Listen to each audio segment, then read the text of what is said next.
¿qué tal? Bienvenidos. Cuando se comete un delito, un homicidio, un secuestro o un robo, todos los objetos e instrumentos vinculados a dicho delito son pieza fundamental para determinar la resolución del asunto. ¿Quién se encarga de recabar y proteger estos elementos probatorios y cuáles son las reglas que debe seguir?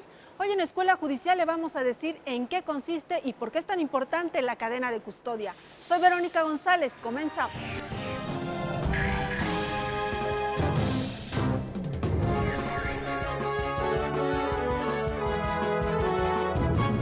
Bien, y para hablar sobre el tema de hoy invitamos a la doctora Zoraida García Castillo.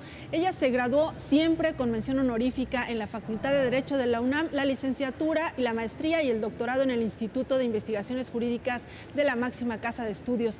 Actualmente ella es coordinadora de la licenciatura en Ciencia Forense en la Facultad de Medicina de la UNAM. Bienvenida. Muchas gracias. Bueno, pues cuando se habla siempre de la escena del crimen, la mayoría de nosotros siempre piensa en estas series policíacas, ¿cierto? Pero lo que queremos saber ahora y que nos expliques muy a fondo es qué debemos entender cuando se habla de la cadena de custodia. Bueno, la cadena de custodia es un sistema de registro de los indicios o de los objetos que pueden servir como evidencia y eventualmente como prueba en el proceso penal. La cadena de custodia ha sido un tema que se ha tratado de manera muy importante en el marco del nuevo sistema de justicia penal acusatorio, porque en la prueba pericial, la prueba científica, ha tomado una relevancia importantísima y también el seguimiento de este sistema de cadena de custodia. Sin embargo, yo creo que el tema de cadena de custodia también tiene importancia en el sistema tradicional. Claro, o sea, eso siempre ha existido. Claro. El tema es poner atención en cómo se va llevando el registro y el seguimiento de los indicios que se encuentran en el lugar de los hechos o en el lugar del hallazgo y que pueden servir para formarse convicción en un momento posterior. ¿Quién se encarga de esta tarea? Como lo mencionas, desde el sistema tradicional, pues este es un ejercicio, digamos, dentro de la etapa de investigación que siempre se ha realizado, ¿no? ¿Quién lo hacía antes y quién lo hace ahora en el nuevo sistema? Como para hacer esa comparación. Sí, ¿no? Bueno, el registro y además todo el proceso de seguimiento de cadena de custodia comienza desde el momento de la investigación. Y en el momento de la investigación, quienes intervienen de manera tradicional ha sido la gente del Ministerio Público y la policía y los peritos. De hecho, así es como se compone la llamada trilogía investigativa y que tiene que coordinarse de una manera muy clara para poder trabajar en equipo y llevar la investigación de manera exitosa, digamos, exitosa, ¿no? Para las demás etapas del proceso. Bajo los esquemas del sistema tradicional también hay una etapa de investigación que ya no se llama averiguación previa, pero en esta etapa investigativa la conformación de esta trilogía es muy importante.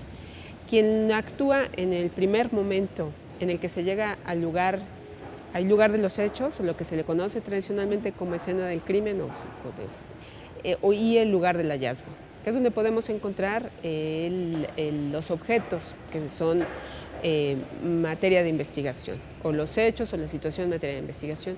Y quien interviene en primer momento es alguien que se ha denominado como el primer respondiente. Y ese primer respondiente es la primera autoridad, que podría ser un policía o un militar, que también esté trabajando en campo y que tenga la responsabilidad de resguardar el lugar, preservar el lugar, ver que los indicios y los objetos no se alteren, se preserven y que también se tomen medidas de seguridad. Una vez que el primer respondiente ha tomado esas medidas de acordonamiento, de alejar a las personas, de asegurar el lugar, es más, de observar el lugar y darse cuenta de cuáles son las dimensiones del lugar que son de interés para la investigación. Por supuesto que tiene que hacerlo del conocimiento de la autoridad que sea competente para investigar. Y conforme al nuevo sistema penal acusatorio, quien tiene que llegar es la policía de investigación en compañía con los peritos. Se supone que la gente del Ministerio Público ya no interviene en esta primera parte. Esto es algo que ha sido un poco cuestionado porque bajo el sistema tradicional la intervención de la gente del Ministerio Público en el lugar de los hechos ha parecido muy importante porque se va él formando una idea y una opinión de qué es lo que ocurrió o pudo haber ocurrido en ese lugar. Entonces, bueno, son estas personas, los técnicos y policías que llegan y hacen su propio trabajo. Ha habido desde el 2008, en el que se promulgó la reforma constitucional en materia penal, se ha procurado tener normativa para que trabajen las agencias del Ministerio Público locales y federales, siguiendo este sistema que es muy importante. ¿Dónde se regula eso? ¿En el Código Nacional de Procedimientos Penales? El Código Nacional de Procedimientos Penales tiene un par de normas que nos indican qué es la cadena de custodia y quiénes son los primeros responsables, quienes intervienen en ella, y que nos define que comienza desde el procesamiento del lugar hasta, y que continúa con la preservación de los indicios, su documentación, el embalaje, identificación, traslado, y finalmente con un destino que dispone la autoridad competente, que puede ser el agente del Ministerio Público o el juez. De esa manera, en general, se define, pero hoy día tenemos normatividad, a nivel federal y a nivel local, pero se ha procurado irlo homologando. Y la Procuraduría General de la República emitió en el año 2015 un acuerdo del procurador que la regula y que conteste con una guía nacional que existe de cadena de custodia y que ya puede servir de marco de referencia para que todos se pongan de acuerdo en cómo trabajar este proceso. Estatal. Vamos a hacer una pausa, sí, doctora Zoraida García, y regresamos con una pregunta básica, digamos como obvia, pero yo creo que muy importante. ¿Por qué? ¿De qué manera impacta, ¿no?, el que se lleve a cabo bien este cuidado, esta cadena de custodia en la resolución de los casos? Claro. Vamos a la pausa y regresamos con esta pregunta. También más adelante le tenemos la agenda y el resumen de las actividades académicas de la Escuela Judicial, así que no se vaya, regresamos con más.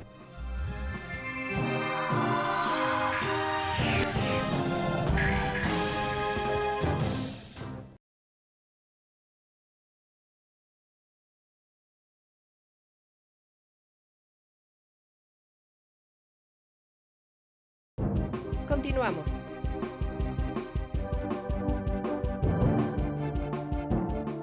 Antes de retomar el tema de hoy, cadena de custodia, echemos un vistazo a las actividades académicas de la Escuela Judicial.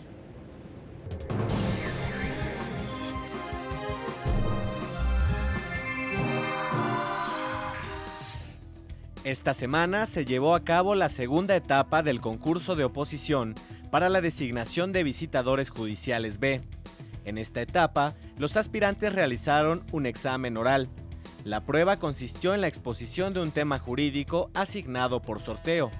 Los temas fueron el funcionamiento de la visitaduría, atribuciones de la visitaduría en lo referente a la inspección de órganos jurisdiccionales, el funcionamiento de órganos jurisdiccionales y la manera en que se realiza una visita ordinaria.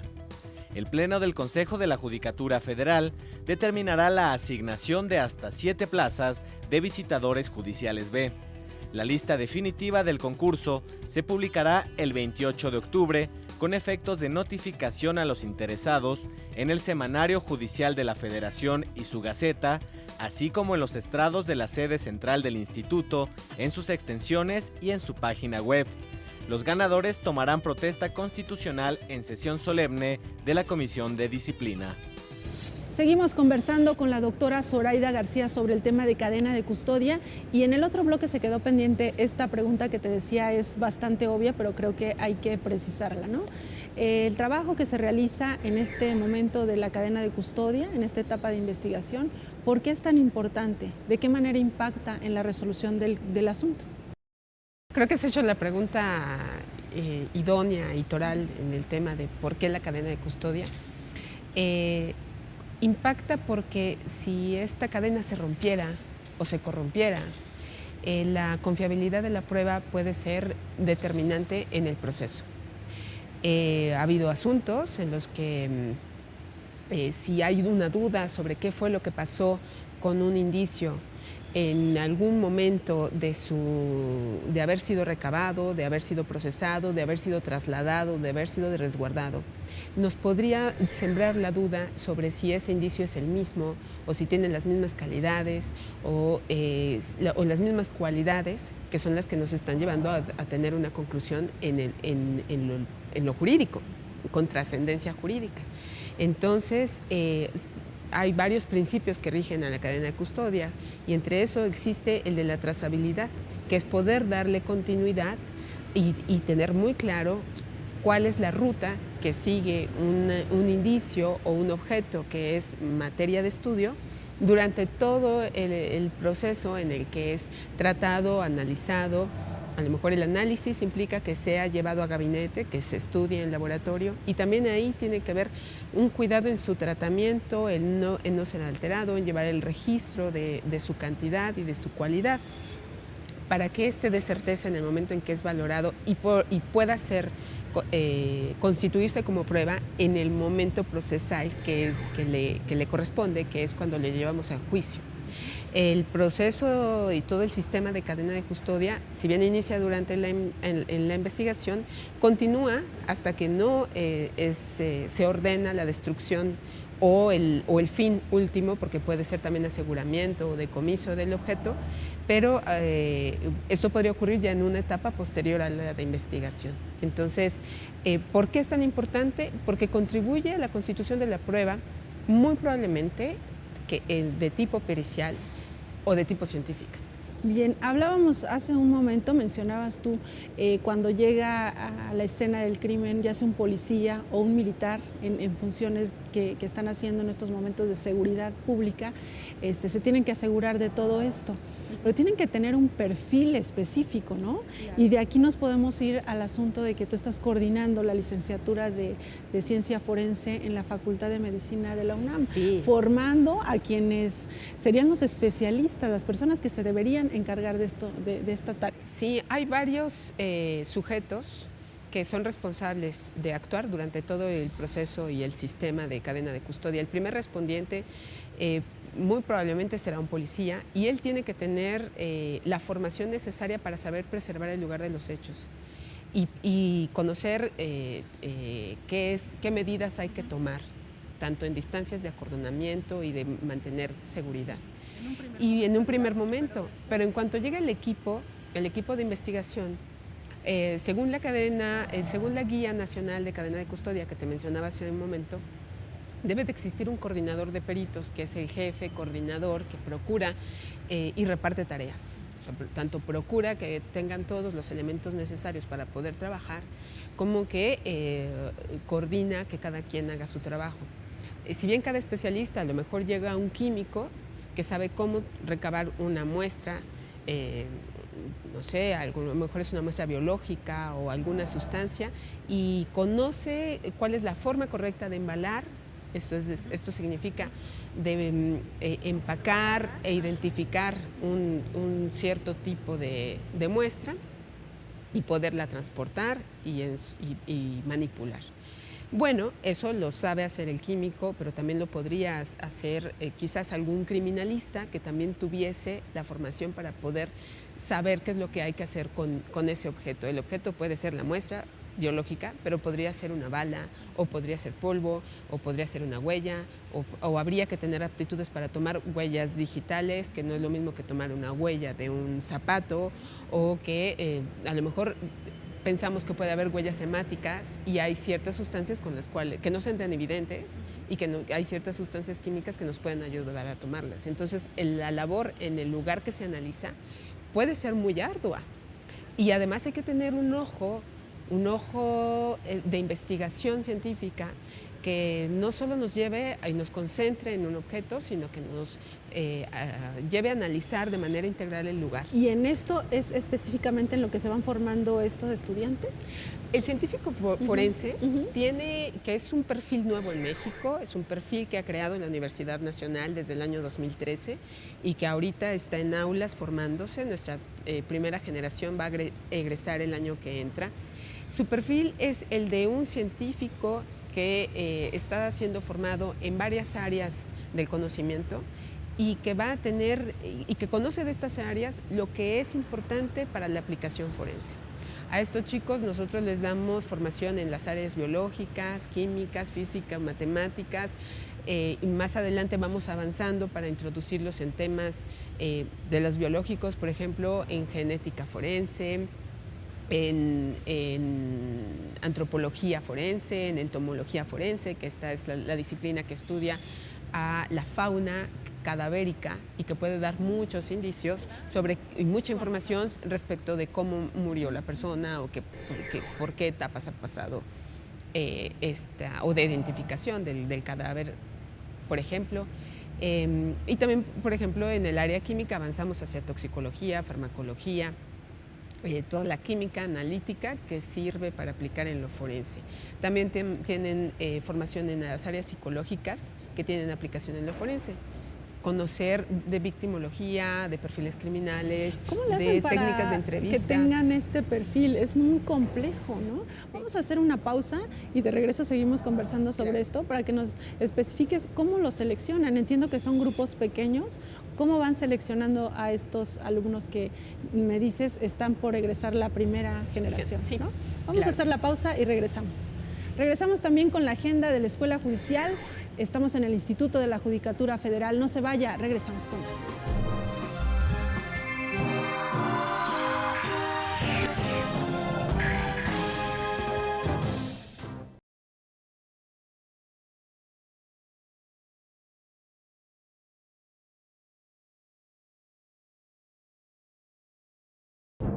Continuamos.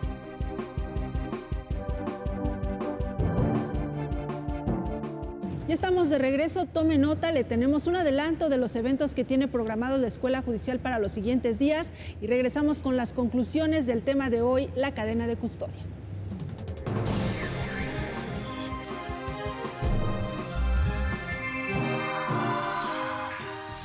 Convocatoria para participar en obra colectiva, los derechos humanos en la Constitución Política de los Estados Unidos Mexicanos. Las bases para participar están en la página web del instituto www.ijf.cjf.gov.mx. La fecha límite para enviar los textos es el 30 de octubre de 2016. Primer Encuentro Nacional de Magistrados y Jueces Federales sobre buenas prácticas para la impartición de justicia. Se llevará a cabo los días 3, 4, 7 y 8 de noviembre en la Ciudad de México de 9 de la mañana a 8 de la noche. El programa está disponible en la página web del instituto. El 31 de octubre se llevará a cabo la segunda etapa, fase 1, del 34º concurso interno de oposición para la designación de magistrados de circuito. Estamos en la parte final del programa. Vamos a las conclusiones con la doctora Zoraida García.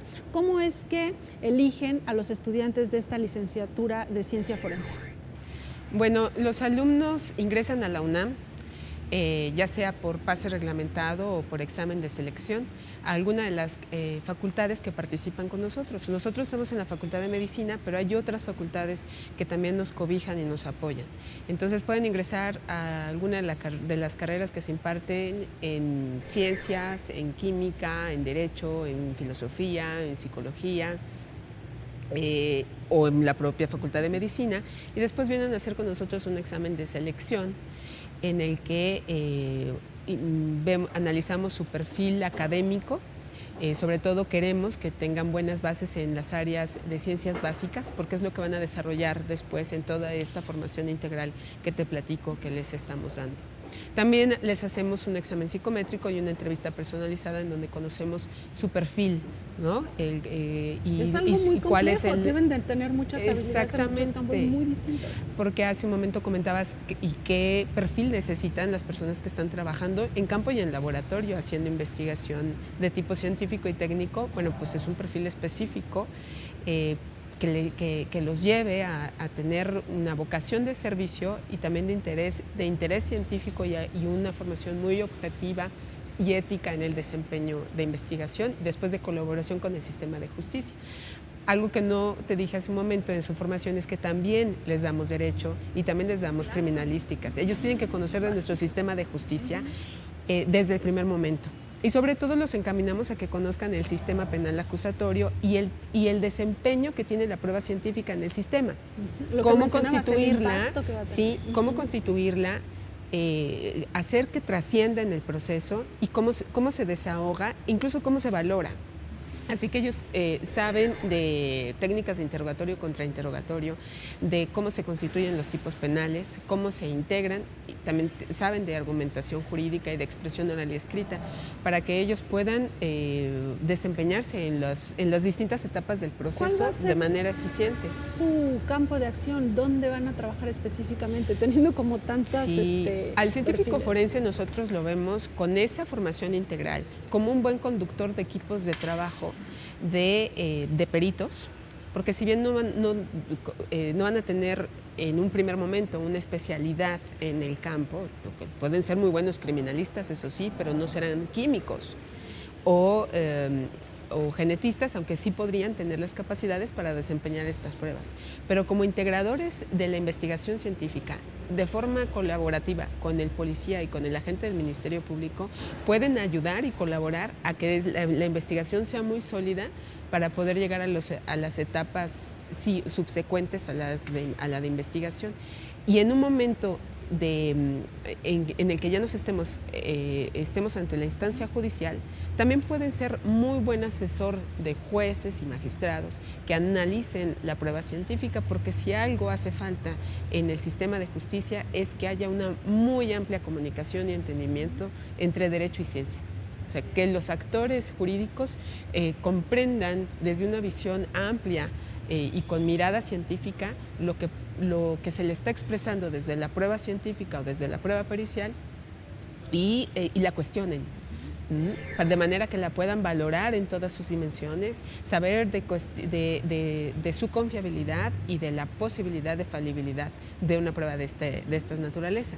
Suena bastante interesante, y tocando tú el tema de esta interacción que puedan tener con los impartidores de justicia, va mi siguiente y quizás mi última pregunta. Estamos en la Escuela Judicial y tú sabes que este órgano se encarga sobre todo de la capacitación, ¿no? De actualizar los conocimientos de los jueces, y este tema, tratándose del sistema penal acusatorio, es muy importante.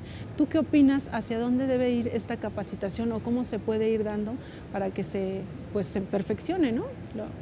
Lo que tiene que ver con este tema de la cadena. Sí, yo creo que es muy importante hacer énfasis en que el jurista no lo conoce todo. O sea, claro que conoce el derecho, claro que conoce cómo está funcionando y que sabe cómo tomar sus decisiones, pero sí se necesita apoyar en otras áreas del conocimiento, y cada vez esto es más importante y muy frecuente. ¿Por qué? Simplemente porque estamos en una vorágine de avances en los conocimientos científicos, que estos avances nos pueden ayudar mucho para esclarecer los hechos. Entonces el juez se está enfrentando constantemente a la valoración de la prueba científica sin tener conocimientos científicos, y no puede confiar totalmente en lo que le diga el perito, sobre todo si son peritos de parte, que siempre tendrán su sesgo. Entonces, ¿cómo valorar objetivamente lo que nos están trayendo como juristas a la mesa de discusión para sentenciar o para tomar cualquier resolución? Creo que tendríamos que enfocarnos en permitir que el actor judicial, que quien interviene desde el punto de vista de valoración de prueba, tenga esta visión de crítica que le permita hacer un checklist de cuando admite la prueba, para cuando admite la prueba, y posteriormente para cuando la valora. Y que tenga los elementos suficientes como para cuestionar la confiabilidad de la prueba que le traen desde un punto de vista objetivo, y después concatenándolo con los otros elementos de prueba que también le traigan para la valoración. Y eso no nada más para el sistema penal acusatorio, sino también para todas las áreas del derecho. ¿No? Muy bien, pues se nos acabó el tiempo. Doctora Zoraida García Castillo, te agradecemos mucho que nos hayas acompañado en el programa de hoy. La agradecida soy yo. Muchas gracias. Muchas gracias. A usted también le agradezco su atención, y a nombre del equipo de producción le recuerdo que lo esperamos la próxima semana con más sobre las actividades de la Escuela Judicial. Soy Verónica González, quédese en la señal del Canal Judicial.